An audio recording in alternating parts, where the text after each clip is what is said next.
Darling. I have to. What if everything we believed about Jaime's fate is wrong? And episode 9 is where Outlander finally breaks its own rules. Because right now, the story isn't just heading toward a battle, it's heading toward a moment that could change time itself. And if even one of these theories turns out to be true, then the ending of Outlander might be far more shocking and emotional than anyone is ready for. The tension in episode 9 doesn't come from just one storyline, it comes from everything happening at the same time. On one side, we have the Battle of King's Mountain getting closer with every second. On the other side, Lord John Grey has been taken, and that changes everything. Because this is not just about war anymore. This is personal. Jaime is now standing at a crossroads, and no matter what choice he makes, something will be lost. If he chooses the battle, he risks losing someone who has been loyal to him for years.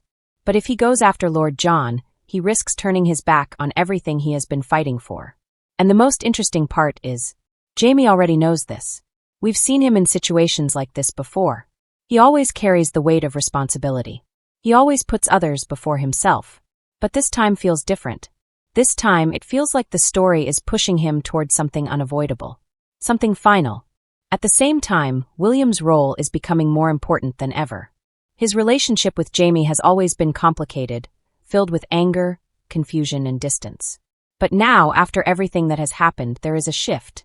It's not fully healed, but it's no longer broken in the same way. And that opens the door for something we haven't really seen before. The possibility of them working together. If Lord John's capture is revealed to both of them, it's very likely that this becomes the moment where father and son finally stand on the same side. Not because everything is forgiven, but because the situation demands it.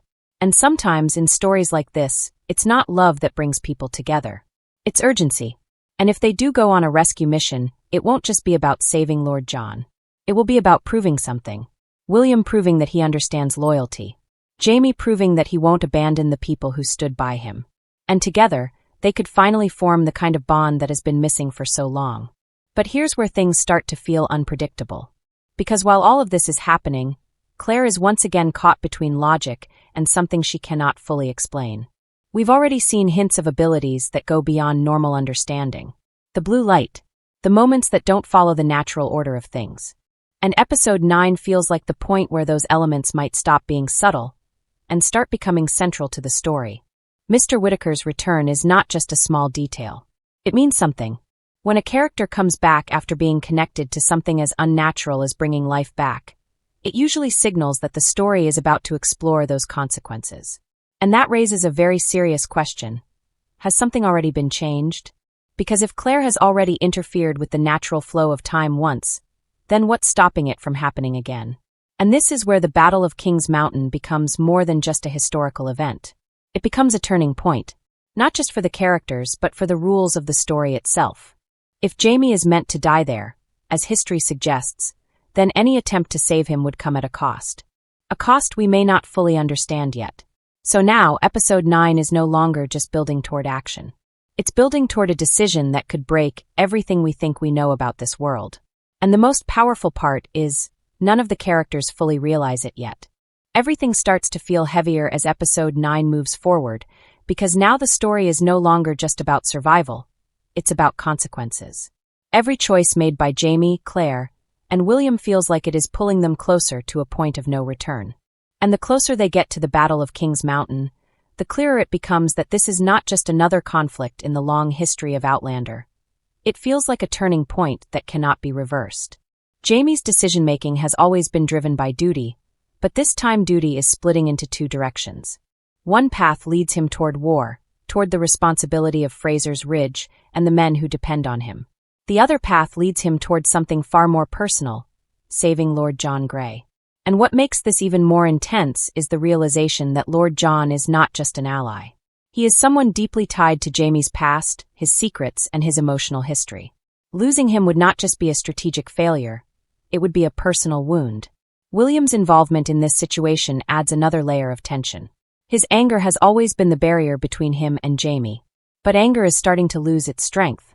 What is replacing it is something more unstable, uncertainty. Because William is beginning to see that the world is not as simple as he believed. The people he thought he understood are not fully defined by the labels he gave them. And when truth starts to replace assumption, everything becomes harder to ignore.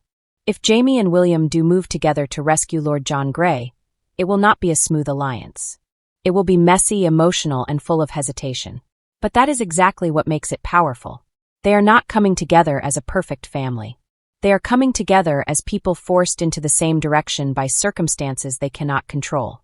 At the same time, Claire is standing in a very different kind of tension. Her knowledge of time, healing, and the strange forces connected to gemstones is becoming more relevant than ever. Fanny's discovery of the gemstone is not just a side detail. It is a signal that something deeper is unfolding. The buzzing she experienced is not random. It is the same warning sign that has appeared before in moments tied to time travel.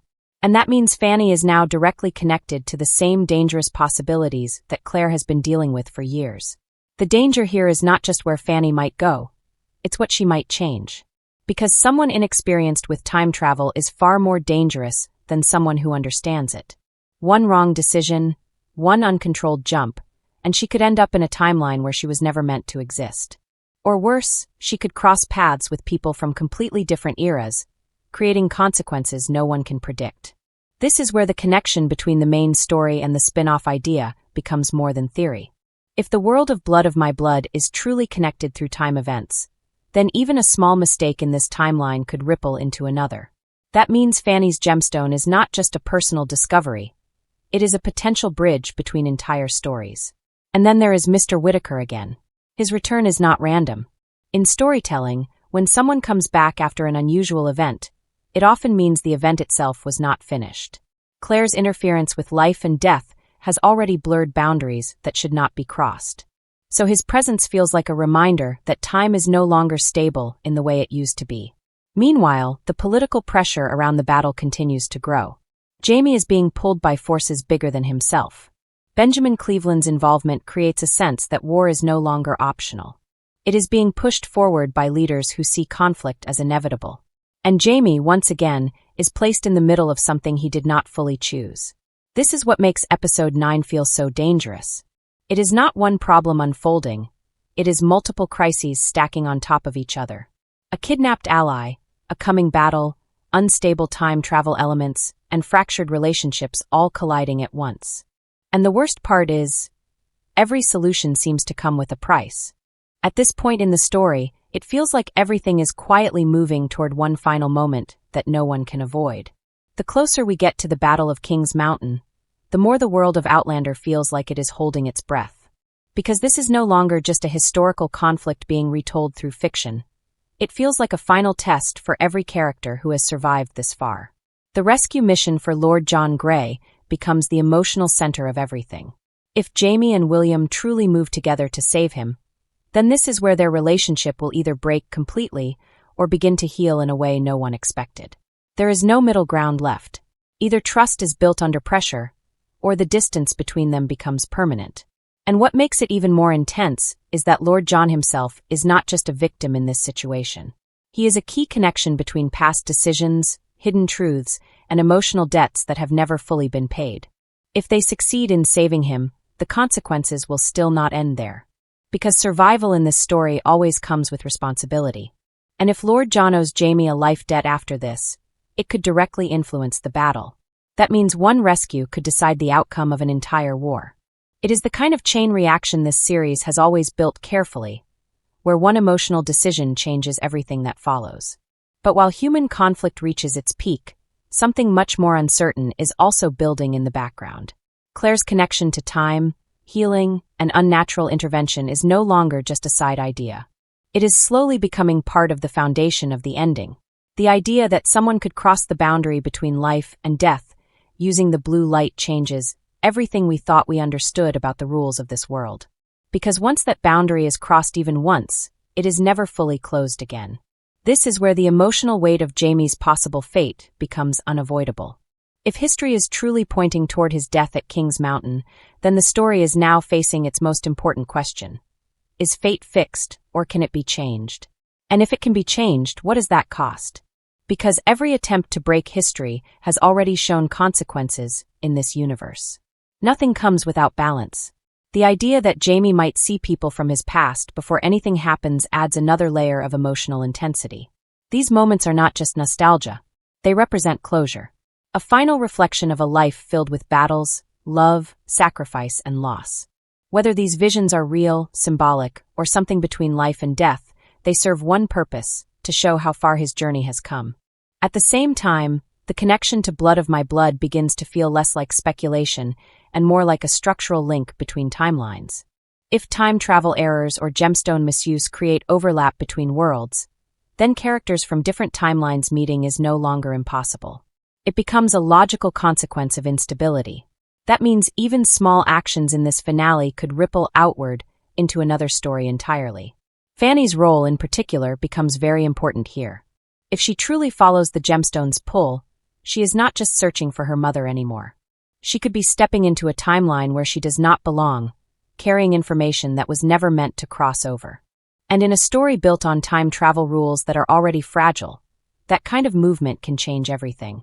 By the time we reach the final moments of this build-up, it is clear that Episode 9 is not just preparing for a battle. It is preparing for transformation. Some characters may not survive. Some relationships may never be the same again. And some boundaries between time, life, and consequence may finally collapse completely. And that is what makes the final stretch of this story feel so unpredictable. Because at this point, it is no longer about what will happen next. It is about what reality will still look like after it does.